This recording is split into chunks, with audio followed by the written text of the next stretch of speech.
अस्सलाम वालेकुम। इस वीडियो में हम लेक्चर नंबर 17 की ओर बात करेंगे। इससे पहले लेक्चर नंबर 1 से 16 तक हमने जो टॉपिक पढ़े हैं, ये टॉपिकों से थोड़ा सा हट के है। ये हमारे पास है क्राउड मेथड। इसको हम एल यू डिकम्पोजिशन मेथड ही बोलते हैं, क्योंकि हम इसमें एक लोअर मैट्रिक्स बनाते हैं, एक अपर मैट्रिक्स बनाते हैं, या इसको हम फैक्टराइजेशन मेथड भी बोलते हैं। तो इसकी ये 3 नाम है। आपको ये तीनों नाम पता होने चाहिए। एमसीक्यू पूछे जा सकते हैं कि क्राउड मेथड का दूसरा नाम क्या है, तो आप बता सकते हैं कि फैक्टराइजेशन मेथड है, या फैक्टराइजेशन मेथड का दूसरा नाम पूछा जा सकता है तो डीकम्पोजिशन मेथड भी आप इसको बोलते हैं। तो ये दो तीन नाम है इसके। एक तो आपको ये नाम पता होना चाहिए। बाकी ये मेथड आप ऑलरेडी यूज़ कर चुके हैं पिछली बुक्स में, तो वही मेथड है यहाँ पे भी।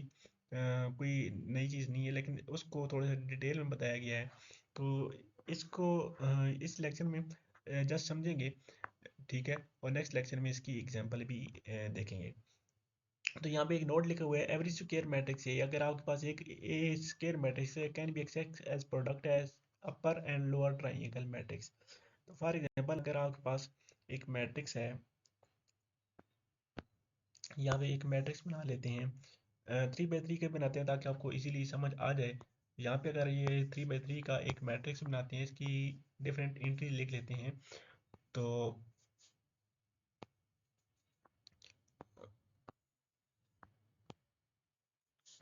ये इसकी डिफरेंट एंट्रीज आ गई हैं। तो इसको आप अपर एंड लोअर ट्राइंगल मैट्रिक्स की शक्ल में लिख सकते हैं। तो अपर एंड लोअर ट्राइंगल की मैट्रिक्स में कैसे लिखेंगे, या अपर में जब लिखेंगे तो इसकी अपर वाले एलिमेंट आ जाएंगे 3, 8, 9। यहाँ पे 0 आ जाएगा, 9, 7, 0, 0।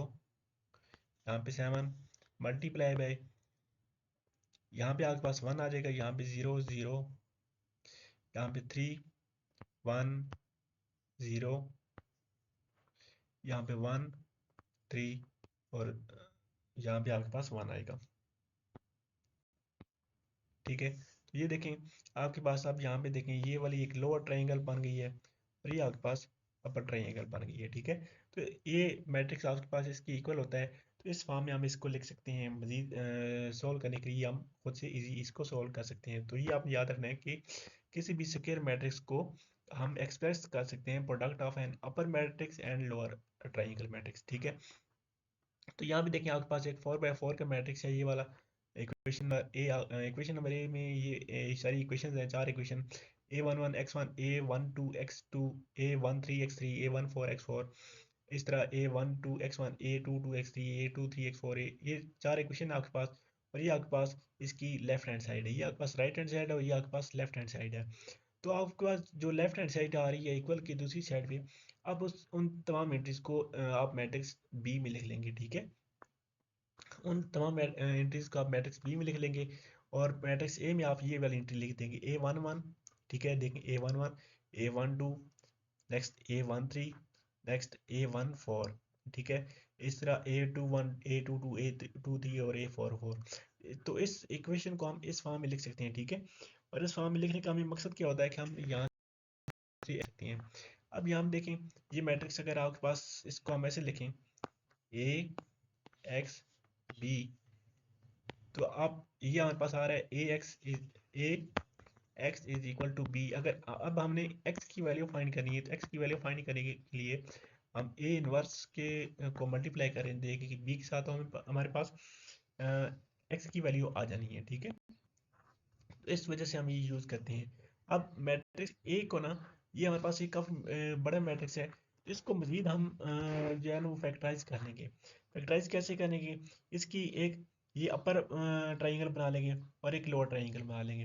अब अपर ट्राइंगल में देखें आपके पास ये यहाँ से ये पूरी ट्राइंगल बन रही है। ठीक है, ठीक है, अपर वाली, और ये इसकी लोअर ट्राइंगल बन रही है। ठीक है, एक अपर ट्राइंगल बन गई और एक लोअर ट्राइंगल बन गई। अब आपकी मर्जी है कि आप लोअर ट्रायंगल वाले डायगोनल एलिमेंट को 1 लिखते हैं, या अपर वाले को 1 लिखते हैं।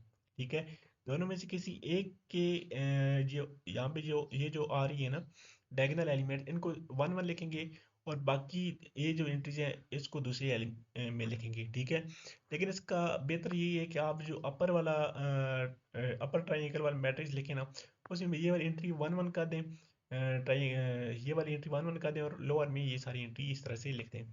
बाकी लोअर में अपर में लोअर वाले एलिमेंट जीरो हो जाएंगे और लोअर में अपर वाले एलिमेंट जीरो हो जाएंगे। तो ये मैट्रिक्स ए को डिकम्पोज करके हमने लिख लिया अपर ट्रायंगल और लोअर ट्रायंगल की शक्ल में। तो अब हमारे पास इक्वेशन जो थी, हमारे पास इक्वेशन थी A X is equal to B. अब ए की जगह हमारे पास क्या आ गया, lower triangle multiply by upper triangle, ठीक है। एक्स की जगह पे भी है इज इक्वल टू आ गया बी के, ठीक है। ए की जगह हम अब लिख सकते हैं एल मल्टीप्लाई बाय यू। बाकी इक्वेशन हमारी अभी तक सेम ही है, ठीक है। बाकी नेक्स्ट आगे चलते हैं। नेक्स्ट हमारे पास एक हमने अपर ट्रायंगल की फॉर्म लिख लिया। अब देखें इस लोअर और अपर ट्रायंगल को जब आपस में मल्टीप्लाई करेंगे ना, ये आपके पास ए मैट्रिक्स है, ये आपके पास लोअर ट्रायंगल है, ये आपके पास अपर ट्रायंगल है। तो ये 4 के मैट्रिक्स हैं, इनको आप इजीली मल्टीप्लाई कर सकते हैं, ठीक है। आपकी फर्स्ट रो आपके फर्स्ट कॉलम के साथ मल्टीप्लाई हो जाएगी, ये यहाँ पे आ जाएगी फर्स्ट रो। फिर आपकी सेकंड कॉलम के साथ मल्टीप्लाई होगी तो ये सेकंड एंट्री बन जाएगी फर्स्ट रो। थर्ड कॉलम के साथ मल्टीप्लाई होगी तो ये वाली एंट्री बन जाएगी फर्स्ट रो। आपकी फोर्थ कॉलम के साथ मल्टीप्लाई होगी तो ये वाली एंट्री बन जाएगी। इस तरह फिर सेकंड रो को सारी इसे मल्टीप्लाई करके आप ये इजीली सिंपल मल्टीप्लिकेशन है, आप ये इजीली सॉल्व कर सकते हैं। अब ये दोनों मैट्रिक्स हमारे पास इक्वल हैं, तो मैट्रिक्स जब आपस में इक्वल होते हैं तो आपको पता है कि इसकी फर्स्ट एंट्री आपके पास फर्स्ट एंट्री की इक्वल आती है। यानी कि A11 आपके पास इक्वल आ गया L11 के, ठीक है। A12 आपके पास आ गया L11 प्लस U12 L। इस तरह A13 आपके पास इक्वल आ गया L11 U13। तो ये सारी एंट्री आपस में इक्वल आ गई हैं। अब हमने नेक्स्ट किया कि हमारे पास जो मैट्रिक्स बी था ना, ठीक है, उसको हमने हमारे पास इनिशियली मैट्रिक्स क्या आ रहे थे, L U into X, lower triangle upper triangle multiply X is equal to B आ रहा था ना, ठीक है। अब हमने अपर ट्राइंगल और एक्स को की जगह हमने जस्ट वाई लिख दिया, ठीक है।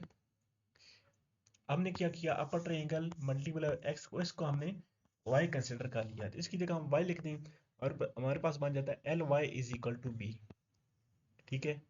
पहले हमने क्या किया, पहले मैट्रिक्स को हमने लोअर और अपर की फॉर्म में कन्वर्ट किया, तो ये वाली इक्वेशन आई। फिर हमने लोअर ट्राइंगल मल्टीप्लाई एक्स को हमने वाई की इक्वल लिया और इसकी जगह वाई लिखा तो बी के साथ मल्टीप्लाई कर दिया। अब हमारे पास क्या होगा कि अब हम एक्स को पहले मल्टीप्लाई करेंगे मैट्रिक्स यू के साथ, ठीक है। और उसकी जो वैल्यू वाई आएगी उस वाई को फिर बाद में लोअर ट्राइंगल के साथ मल्टीप्लाई करेंगे तो हमारे पास मैट्रिक्स बी की इक्वल आ जाएगी। तो अब हम काफ़ी स्टेप में डिवाइड कर चुके हैं, तो इस तरह डिवाइड करने से हमारा काम काफ़ी इजी हो जाएगा। तो ये हमने क्या किया, लोअर ट्राइंगल को मल्टीप्लाई कर दिया वाई के साथ, तो आपके पास बी आ चुकी है, ठीक है। तो वाई आपके पास क्या चीज़ है, वाई आपके पास एक्चुअली अपर ट्राइंगल को एक्स का जो मल्टीप्लाई किया ना वो आपके पास वाई है, ठीक है।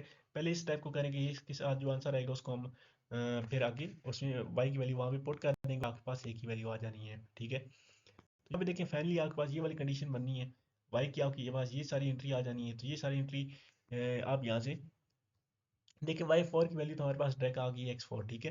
x4 की जब हमारे पास वैल्यू आ गई तो इस x4 की वैल्यू जब y3 में पुट करेंगे तो y3 आपके पास इक्वल है x3 plus u34 into x4।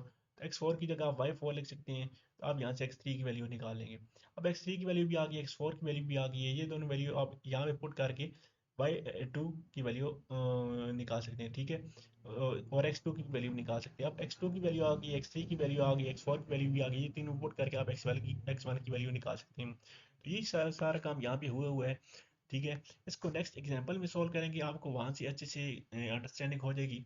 वैसे ये क्वेश्चन वैसे ही है जैसे कि हमने पिछली बुक्स में भी किया था, तो सेम वही प्रोसेस है। नेक्स्ट लेक्चर में से एक एग्जांपल करेंगे, वहाँ पे आपको ये चीज़ बहुत अच्छे से अंडरस्टैंड हो जाएगी। तब तक के लिए टेक केयर, अल्लाह हाफिज़।